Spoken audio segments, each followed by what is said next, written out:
Te gusta leer, pero no tenés tiempo, ¿verdad?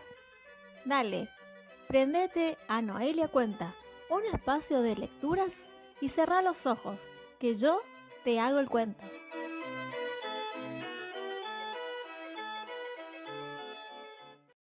Laura respondió su saludo y acto seguido se le escapó una sonrisa.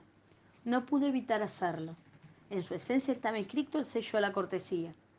Cuando Manuel colocó un pie fuera de su oficina, se reprochó a sí misma su actitud gentil.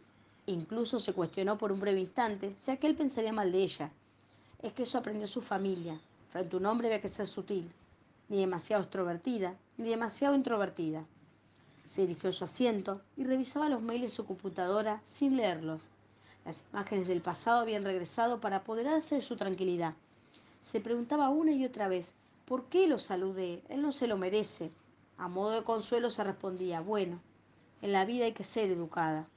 Desde el momento en que lo vio, no podía concentrarse en su trabajo. Aunque sabía que él tenía su puesto en el piso de abajo, el solo hecho de que entrara en su oficina logró perturbarla por completo.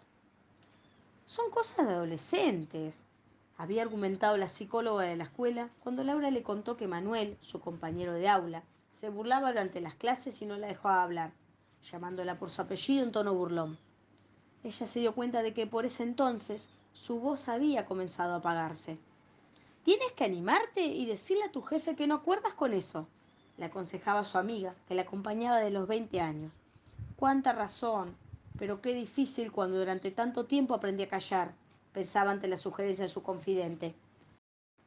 Con 30 y tantos años, sus proyecciones eran otras, pero en el preciso instante en que Manuel abrió esa puerta, es como si hubiera viajado en un túnel del tiempo hacia su pubertad. Cuántas heridas que creyó cicatrizadas no lo estaban, o al menos se abrieron en ese momento otra vez. Con fuerza se instalaban en su cabeza imágenes de aquel día que había preferido dejar en el olvido. No lograba recordar si eran 2 o 3 los bravucones que acompañaban a Manuel. Tendrían más o menos la misma edad, adolescentes de entre 12 y 13 años. Su expresión triunfal, diciéndole que le repitiera en sus narices los insultos que ella profirió, era la imagen que se proyectaba como una película frente a sus ojos.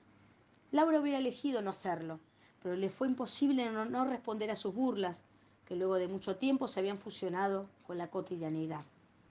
Ese día, ella solo quería dar un paseo, y él se había reído de ella, enfatizando lo de siempre, que era una tonta niña. El insulto hacia su virilidad fue lo que provocó su retorno. Era evidente que si ella no le respondía, él continuaba manejando su bicicleta, pero el temor a perder la pulseada fue el motor de la decisión de Manuel.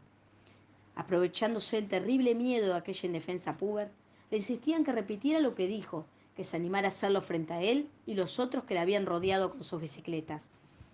Laura recordaba cómo se resistía a pedirle disculpas, a pesar del terrible miedo que le invadía y paralizaba sus piernas.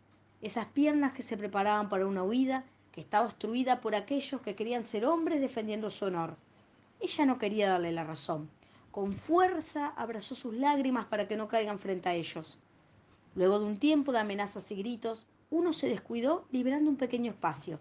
Se escurrió por allí y no intentaron perseguirla. La dejaron ir, pero seguían gritándole y burlándose de ella. Laura no pudo evitar que algunas lágrimas cayeran, recordando que ese día de 1999, al regresar a su hogar, se entregó a su cama y abrazó fuerte a su peluche.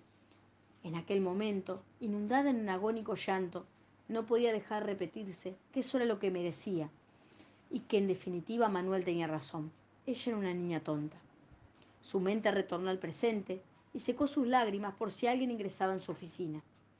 Actuó guiada por un impulso invisible y buscó en las redes sociales a su vieja maestra, aquella que profirió un desatinado comentario en defensa de aquel. Mientras recorría su perfil, observaba sus fotos con detenimiento. A pesar de los años, conservaba su inmutable expresión. La misma acusó cuando reprendió su conducta de haber insultado a buen alumno de su clase de literatura, impecable por doquier, incluso indigno de recibir un insulto, y encima de ese tenor. Aquel ataque a su virilidad era un agravio imperdonable. Laura, ¿cómo pretendes que Manuel nos haya enojado? Si tú lo insultaste, sentenció. Él no te iba a pegar, solo quiso asustarte, pero tu insulto provocó su reacción. Pero, profe Ernestina, él me tiene cansada con sus burlas e insultos. Yo siempre pido ayuda y ustedes no hacen nada. Ay, Laura querida, ¿cuándo entenderás que lo que hiciste estuvo mal? No le hagas caso, ignóralo, haz de cuenta que es una mosca. Con eso se soluciona. Pero una mujer no puede tener esa boca sucia. Ella recordaba con indignación el diálogo sostenido con Ernestina, cuando le había contado lo sucedido el fin de semana, con la esperanza de encontrar algún oído que retuviera sus palabras, las elaborara y se dispusiera a ayudarla. Mas no fue diferente la respuesta que le dio la directora e incluso la psicóloga del colegio, que ratificaron los dichos de Ernestina, enfatizando la mala decisión de haberlo insultado, provocando la furia de un buen chico, impecable y de buena familia. Luego de un lapso de tiempo, cayó en la cuenta que de nada serviría seguir con esas elucubraciones. Tomó coraje y descendió de piso.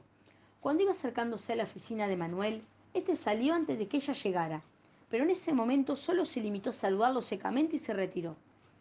Se percató de que no tendría sentido proferir palabras que para él estarían vacías. Al fin de cuentas, seguía siendo el mismo bravucón de la adolescencia, solo que ahora sus conductas eran un poco más sutiles. En vez de cerrar con su bicicleta, encerraba con sus discursos de poder a su esposa, hijas y compañeras de trabajo. Fue por eso que Laura tomó una decisión. Cuando la jornada laboral llegó a su fin, volvió a su casa. Abrazó fuerte a su esposo e hijo, recordando que no todos los hombres eran como Manuel y que tanto ella como su marido tenían la importante misión de enseñarle a su pequeño niño el valor del respeto hacia las mujeres. Encendió la computadora portátil y plasmó letra por letra, palabra por palabra, y contó esta historia. Cuando colocó el punto final, una sonrisa de satisfacción cubrió su rostro. Tomó su móvil y le envió este relato a su psicóloga. Había encontrado el medio de sanación para sus heridas y la forma de alzar su acallada voz, la escritura.